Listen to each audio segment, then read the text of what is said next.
This 4 years has been exhausting, a whirlwind of emotions.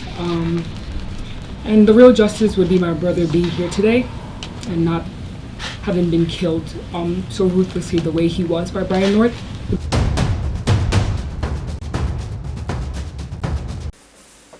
Hello, my name is Stanley Heller. Welcome to the Struggle Video News. Today, the Danbury, Connecticut protest about Gaza.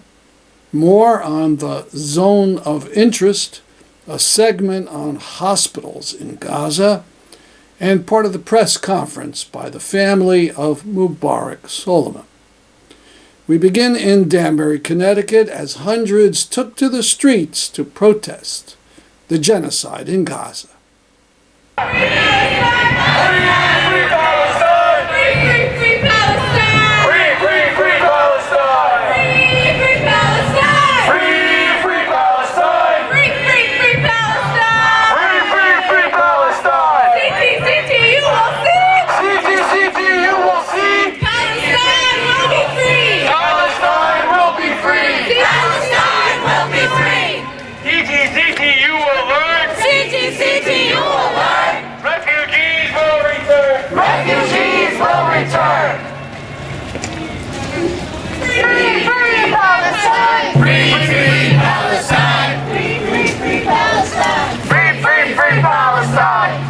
Watch your back.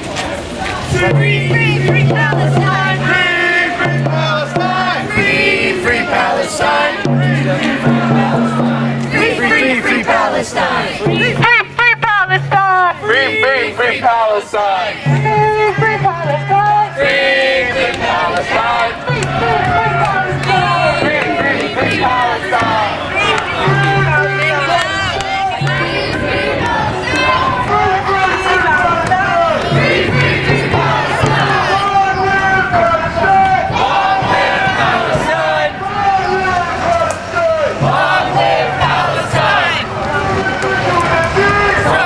Earlier, where we first gathered, Ceasefire now! Ceasefire now! Ceasefire now! Ceasefire now! Good afternoon, and thank you all for coming out today. I know that many of us are currently fasting for my Muslim brothers and sisters, Ramadan Mubarak. May Allah reward us for our fasts, and may all of our efforts, regardless whether we're Muslim or not, be accepted today. We have decided to organize on this day specifically, as today is the 21st anniversary of Rachel Corrie's passing.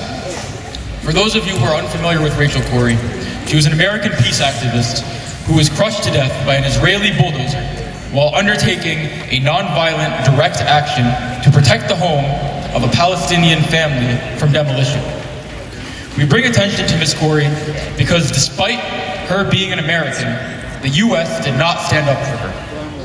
And now, 21 years later, it is clear that Israel and the United States have learned nothing, as the same atrocities are occurring daily in Palestine. Shame! Over the last 6 months, we have all bore witness to the genocide unfolding in Gaza. The genocide being funded by our tax dollars. Every day we watch as innocent men, women, and children are being bombed, sniped, crushed, and starved to death. All the while, those who we have elected to be our voices are completely silent, or worse, lie to our faces. Here in Danbury, the City Council has refused to add a ceasefire resolution to the agenda, claiming that this is not a local issue. But we are here to tell them that it is a local issue. To the City Council members, we ask, how is Palestine not a local issue when millions of our hard-earned tax dollars are being used for weapons and genocide when they could instead be invested right here in our schools, roads, jobs, and the many Americans who are struggling to put food on the table and make ends meet? How is Palestine not a local issue when the earth we so cherish is being tarnished by raining bombs and white phosphorus? How is Palestine not a local issue when women are being forced to abandon their children in the ICU, have C-sections without anesthesia, and use tent scraps as feminine hygiene products, while our representatives continue to look the other way as women's rights are stripped here in the United States as well. How is Palestine not a local issue when there are Palestinian members in our community who have lost their friends and their family? How is Palestine not a local issue when members of our black, brown, and indigenous communities see themselves in the children and see themselves and their children in the Palestinians who are being dehumanized by our elected officials and murdered indiscriminately? And of course, how is Palestine not a local issue when members of our Jewish community are being told by the President of the United States that their safety is only dependent on the genocidal state of Israel? Reminder, there are no survivors of genocide. The mental health toll this will take on every single person living in Gaza and worldwide will persist for generations. When the city council says Palestine is not a local issue, the message this sends to their community is that they are not willing to listen to our cries for help. But look around you. This is what Danbury stands for. Because Danbury stands with Palestine. Connecticut stands with Palestine, the United States stands with Palestine, and the whole world stands with Palestine. And we will not stop until our representatives hear our voices. All of our struggles are intertwined, and we must keep fighting for all those who are oppressed. This doesn't just apply to Palestine. This applies to Sudan, Yemen, Congo, Tigray, Puerto Rico, Hawaii, and all of the other oppressed people, because none of us are free until we are all free. Say it with me. None of us are free until we are all free. The powers of oppression thrive in our division. Only through unity will we prevail. Thank you everyone again for coming out.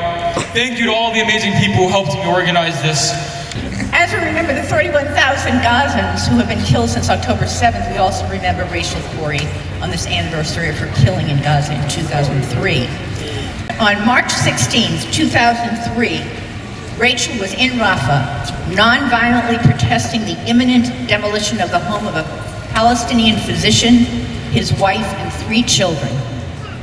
She was wearing a fluorescent orange jacket with reflective stripes and had been on the scene for several hours, at times speaking into a megaphone. Like the other activists throughout their day, in moments before her death, was standing in the path of an IDF bulldozer, U.S. made and sold to Israel through a U.S. Defense Department program. In fact, as the driver pushed the machine forward, she climbed onto a mound of dirt, so that she would be clearly visible. According to witness testimony reviewed at the time of the IDF killing of another Palestinian American, Al Jazeera journalist Shireen Abu Akleh, the IDF bulldozer driver kept advancing. When Rachel fell to the ground, the dirt engulfed her, but the driver moved several feet forward before backing off, effectively crushing her twice. The possibility that he did not see her as he claimed still defies credibility. Her last words were, "I think my back is broken."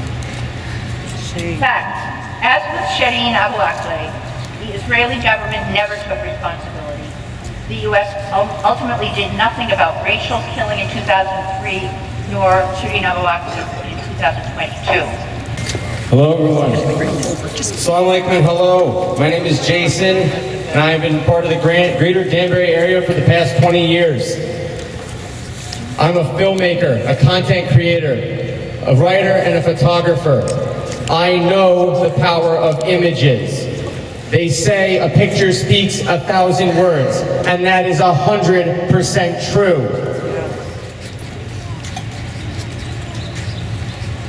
A still image can capture more emotion than any written report. And we have all seen the horrific images and videos coming out of Gaza and Palestine. These images are burned into our minds, and we cannot forget them, and that is the point. With such haunting images like this, it is hard to think how anyone, especially people in power, can say it's complicated or do nothing. And so many politicians have come to our communities looking for support come election time. Even more shocking are the open and unabashed supporters of the genocide. It's not complicated. The destruction and level of human suffering are clear for all to see. This is a genocide. The media tries to spin our stories and these images, but we know better. We can see these images for ourselves of Palestinians pulling lifeless children from rubble that once was their homes, and the other side mockingly writing messages onto the bombs that they used to drop on them. For too long, the Zionists have controlled the narrative by controlling what we see, and that is changing, and they are scared. Why do you think they are coming after TikTok? The head of the ADL called it Al Jazeera on steroids, and something needs to be done. When asked, Ted Cruz, he responded by saying TikTok is the home of the most anti-Israel propaganda. It's not propaganda. This is facts. And like they like to say, facts don't care about your feelings. Now, we can see firsthand the people of Palestine suffering the carnage of the Israeli occupation. The suffering, the sheer cruelty being inflicted upon them. They are hard to watch, they are upsetting, and they stay with us, and like I said, that is the point. We cannot simply scroll past and forget about what we see. They are supposed to make us feel. They are supposed to make us feel sad, anger, and that is supposed to make us take action, and that is why we are here today. And while we've been bombarded with countless images of suffering and horror, we have seen images of resilience. Images of Palestinians praying in the rubble that was once their mosques. Palestinian children finding small amounts of joy despite their suffering and showing more humanity than anyone would have thought possible. These moments give us hope, and that hope gives us courage. We have seen thousands of images from across the world of people coming out in the hundreds of thousands in support of Palestine. People of all walks of life coming together to demand a free Palestine. These images, the images of demonstrations are images of love, not hate, as the media likes to portray. The hatred is coming from the other side.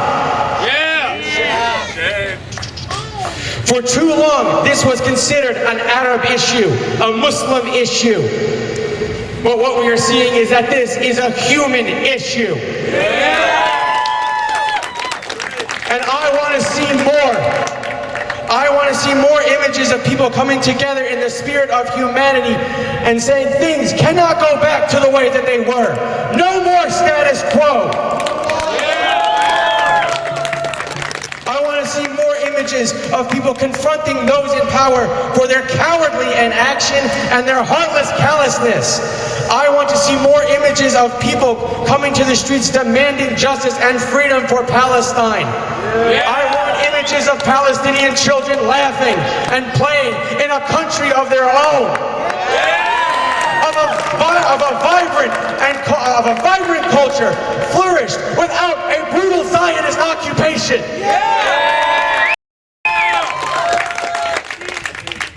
Are we going to stop when our elected officials and local government refuse to hear us? No! Are we going to stop when the opposition tries to silence us? No! Are we going to to stop? Are we going to stop at a ceasefire? No! Are we going to stop at anything less than justice and a free Palestine? No! You're damn right we're not. Free Palestine! Free Palestine! Thank you to everyone for coming out. Thank you for the speeches. Everyone, that was very powerful. Who's ready to march? Yeah! All right. More of the rally, including a street takeover, on the show next week. We spoke of the film Zone of Interest last week, and director Jonathan Glazer's righteous Academy Award acceptance speech. The Jewish filmmaker compared the indifference of the comfortable to the horrors right next door to them in occupied Poland in the 40s and in occupied Gaza today.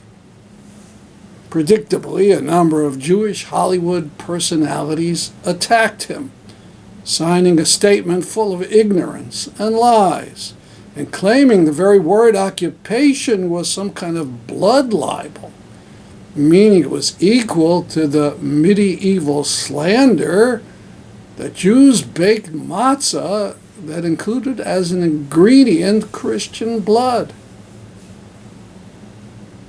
The fact that Glazer himself is Jewish made no difference to these pro-fascists.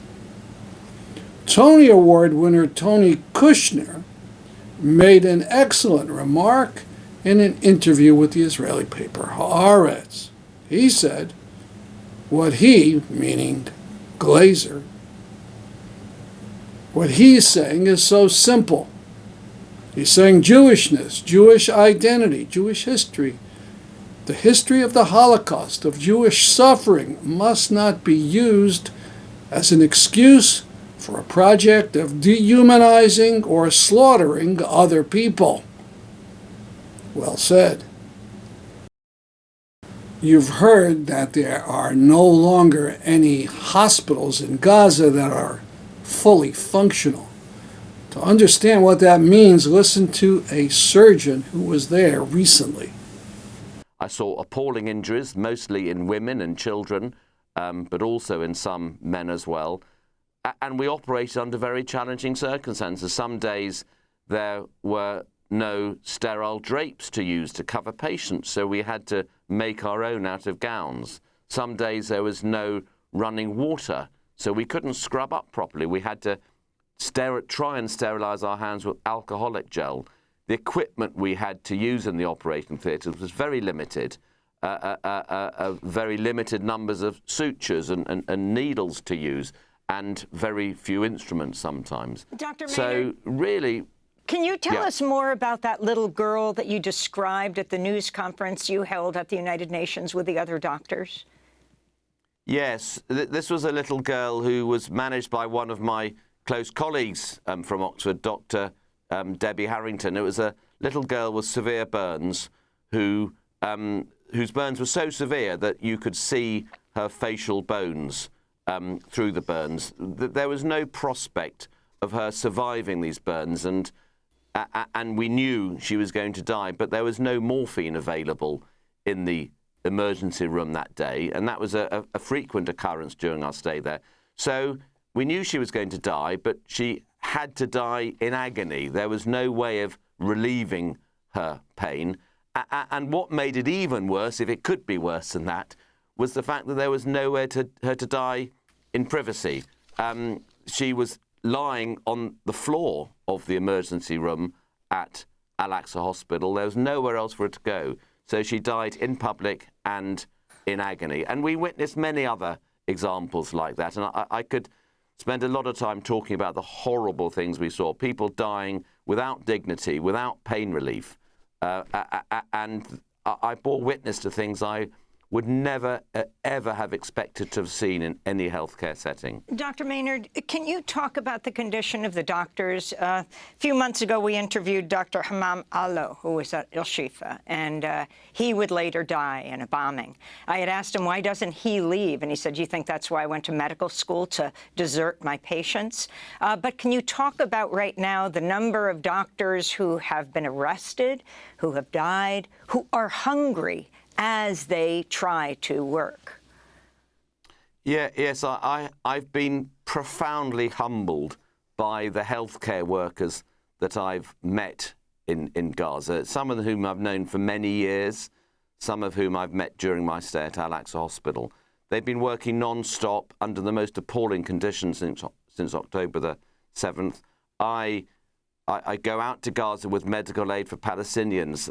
They have some heroic staff on the ground there who, again, are working under appalling circumstances. One of them, who lives in northern Gaza, couldn't move south because of his elderly parents. They've been living on bird seed. They've run out of animal feed now, so they're now eating bird seed. I've met doctors and nurses who have been physically and mentally broken by what they're going through, but still carry on working, refusing to leave their patients, because that is what their job is. Do watch the whole March 21st segment at democracynow.org. Coming up, some video from the press conference of the family of Mubarak Solomon. They gave it a few days after the state trooper who killed their son was found not guilty of all charges. The facts were that after a car chase, Solomon was trapped and helpless in a car with the windows rolled up. Within a minute, he was shot dead. Somehow in Connecticut in 2024, that was no crime at all. Here are Mubarak's mother and sister. Good afternoon. It's been a long 4 years. First, I want to thank the Inspector General, Robert Devlin, for his hard work trying to prosecute this state trooper. We respect the verdict of the jury, even though we didn't agree, but we respect the verdict of the jury. But we're going to move on. We have another step to take, which is we have a civil case, and we want it to be done sooner. Thank you. Can you just say your name and relation, man? My name is Omar Mohammed. First name is O-M-O. Last name is Mohammed, M-O-H-A-M-M-E-D. And Omo, just very quickly, how are you holding up under the stress of this? Mother. It's been 4 years. It's hard, very stressful. I'm not happy with the verdict, but I respect it because that's the law of the country. But it's not easy. Thank you. Hi, I'm Marianne Soulemane. Mubarak Solomon was my brother. And as my mom has stated, this 4 years has been exhausting, a whirlwind of emotions. And the real justice would be my brother being here today and not having been killed so ruthlessly the way he was by Brian North with 7 gunshots. Yeah, that would be the real justice, to have my brother here today. So we're overwhelmed, we're distraught, and we are not satisfied with the verdict. I want to reiterate that we do thank the Inspector General Devlin for all his hard work for even prosecuting this case and seeing it for what it was, which was an excessive use of force by an officer. But unfortunately, Connecticut wasn't willing to take it all the way. So this is a start, and I hope this is only the beginning for Connecticut to make things right and hold police officers accountable for their actions. Despite the bitter outcome, it has to be realized that there was some progress made. It was the first time ever that a state trooper was put on trial for homicide. It was no doubt nerve-wracking and expensive for Trooper North. Hopefully, police in Connecticut will hesitate before opening fire without pressing need. At the media conference, I asked whether the police had been disciplined by their respective commanders. What about internal police procedures? We haven't heard that the West Haven Police Department or the command of the state troopers had an internal investigation to decide whether these people, whether the people involved obeyed the rules of the police and the state troopers. In other cases, people get fired. We're not talking about criminal. Has there been any internal discipline that you know of? Not that I know of, and lawyers in my position are never privy to what goes on, particularly in the internal affairs part of it. So as far as I know, these West Haven police are still on active duty and have been since the time of the incident. Now that the criminal trial is over, there's no longer any excuse not to consider whether North or West Haven police grossly violated the police department rules. About the civil suit, I suggest residents of West Haven start saving their dollars to pay for West Haven police folly.